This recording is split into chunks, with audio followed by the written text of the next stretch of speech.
What's up, everybody? Welcome back to another southbound breakdown. It's been a little bit. Good to be back and making some videos. Jake got a chance to spend some time with the Triumph Street Scrambler this weekend, so we're gonna dive into that and take a look at it, see what he has to say, and give you guys some insight. Hey everyone, Jake with Southbound here. Got the opportunity to spend 4th of July weekend with this awesome Triumph Street Scrambler 900. A lot of fun I had with this bike. I really enjoyed just riding around town on this motorcycle and the attention that it got at stoplights and gas stations. I generally don't enjoy in-town riding. I like to get out in the canyons and get away and really take advantage of a bike's performance on a curvy road. But this is a bike that really makes riding around town enjoyable. You get a lot of attention at stoplights, at the gas station. People are looking at it. You're getting thumbs up from people. And this is just a bike that it's got a lot of personality, and it just kind of exudes cool. And it would be really easy to read the spec sheet on this bike and kind of say, meh. It's got 65 horsepower and 60-ish pound-feet of torque. It's got a single disc brake up front. Nothing about it really jumps out at you from a performance standpoint, but if you thought of it that way, I think you'd really miss the point of this motorcycle. A couple things that make riding a motorcycle really enjoyable for me are how it sounds, how it goes through the gears, and then how it looks. And I think this bike is a 10 out of 10 in all of those regards. It's got one of the best sounding stock exhausts you're ever going to hear. And I can only imagine how good it sounds when you get rid of the catalytic converter and put some nice flowed pipes on this. But for a stock setup, it sounds awesome. It looks really cool with the two stacked side pipes right here. There is a little bit of heat put off on your inner leg. It's not anything that's unbearable. It's just it is a little warm there on the inner part of your leg. Nothing that would burn your pants or anything like that. It's warm. What about like if you were, I mean, obviously we would never recommend riding in shorts, but if you were in shorts, would it burn your leg or would it just be like pretty hot? I just as a rule would never ride in shorts. No, never. But I definitely wouldn't do that on this bike. Got it. Wearing jeans or a pair of good textile riding pants, you're not going to get any kind of damage to your leg or to the pants, but I wouldn't want bare skin against this. Okay, got it. And also, this bike has some off-road intent, scrambling. You're kind of supposed to be able to take it off-road and stuff. I did do a couple fire roads with this bike, and I would say that's kind of the extent of the off-roading I would want to do with this. Fire roads and Jeep trails. I know there's guys that get rowdy off-road with these things, but for me personally, I have a dirt bike already, so if I'm gonna go do real off-roading, I would use my dirt bike. Also, I just think this thing is too pretty to get it all bashed up. I wouldn't want to drop it, Yeah, but it's definitely a good-looking bike. I found this bike to be equally fun riding around town. Also got it out in the canyons and on a curvy road. It's a ton of fun, It's right around 500 pounds, but I have to say it carries its weight really well, and it feels lighter than that. It flicks side to side really nice. These handlebars, they give you a lot of leverage. And I think, the center of gravity on this bike is pretty low. And then there's a saying, it's more fun to ride a slow bike fast than a fast bike slow. This is not a slow bike, but I know of the 4 Triumph models that I've got to spend a weekend with, this one makes the least power and it's got the lowest spec components. I didn't miss any of that stuff. This bike is a ton of fun. That single Brembo brake up front, it's got plenty of stopping power. I never felt like there was a need for more braking power. And the 65 horsepower, I felt like it was plenty. I was really having fun on this bike, and I never felt like, oh, this bike needs more power. Riding around town, just cracking the pipes at stoplights and stuff. This thing sounds fantastic. And yeah, I think this bike is just way more than the sum of its parts.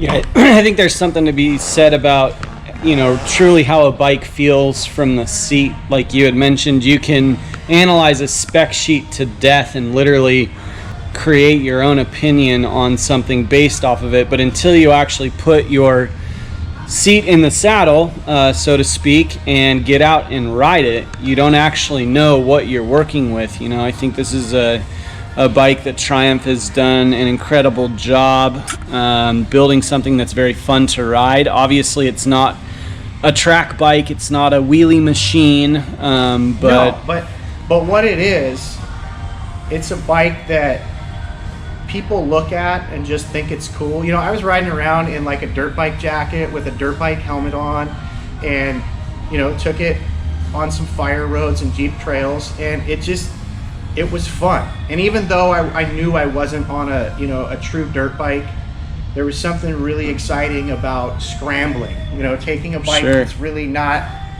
meant to be off-road. You know, just by design, it's not. There's probably 5 inches of suspension travel there. You know, a real dirt bike would have at least 12 inches of suspension travel.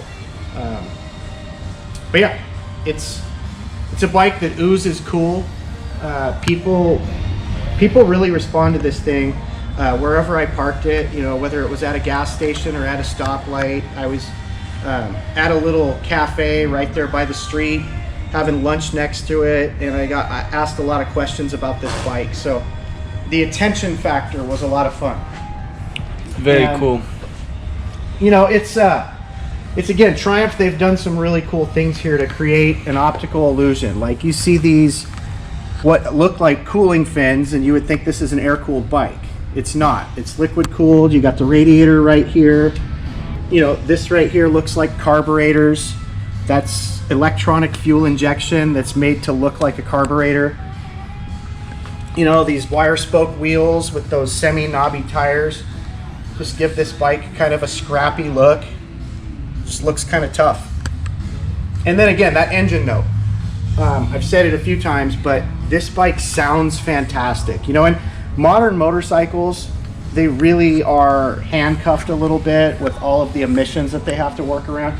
There's multiple catalytic converters here that are kind of restricting this thing down, but they've managed to work through all that and still give you a bike that sounds fantastic even in stock form. You know, obviously aftermarket pipes can give it a little more growl, but I don't think most people are going to need that. I think this sounds plenty snarly for most people. The seat's comfortable. I found the brakes to be more than adequate for this bike. The riding position is really good. And I would say in normal riding, your leg is never really touching this pipe. The only time your leg is really going to touch it is if you're trying to hug the tank when you're on a twisty road and such. Also, when you're stood up on the bike, if you're doing any off-road riding, your leg is up against that pipe. Generally, you're going to have some kind of an off-road boot that's going to be there anyway. I never found it to be an issue though. So who would you say that this bike is like really best suited for? What style of rider? I think anybody that wants just a versatile bike, but they don't intend on doing huge distances. You know, this is not a touring bike. It doesn't have the range with the fuel capacity. Also, you have no wind protection. So I would say this is for anybody that plans on doing less than 150 miles of riding in a day. Also somebody that's probably not going to do a lot of two-up riding, you know, with a passenger. I don't know. Personally, I wouldn't want to have a passenger on this for a long time because, for one, their leg is also going to be up against the pipe. Not a lot of room back there. It's more of a solo endeavor, you know? I mean, maybe ride down to the waterfront or something with your sweetheart on the back, but not any kind of like big day where you're doing big miles. Got it. This is a great commuter bike, so riding it to and from work, you know, a little jaunt out to the canyons and back. What we're seeing here at the store is a lot of different people buy this bike. I'd say it's probably 50-50 men and women that buy this bike. This one actually is our demo model. The owner's wife has been driving this for the last 4 or 5 months. So it's pretty versatile, pretty. It's a versatile bike, and you know, friendly power plant. I kind of feel like this sits really neatly in between, like Japanese bike and like the Harley world. Gotcha. Right in the middle. Sort of somewhere in between. Cool. So all of the modern features that you would expect in today's bikes, as far as ABS, traction control. Yep, it's even got rider modes. So there's a rain mode where you, if you put it in rain mode, it cuts the power down a little bit, and you just push that button right there. Actually, right here, mode. Oh, mode button. Got it.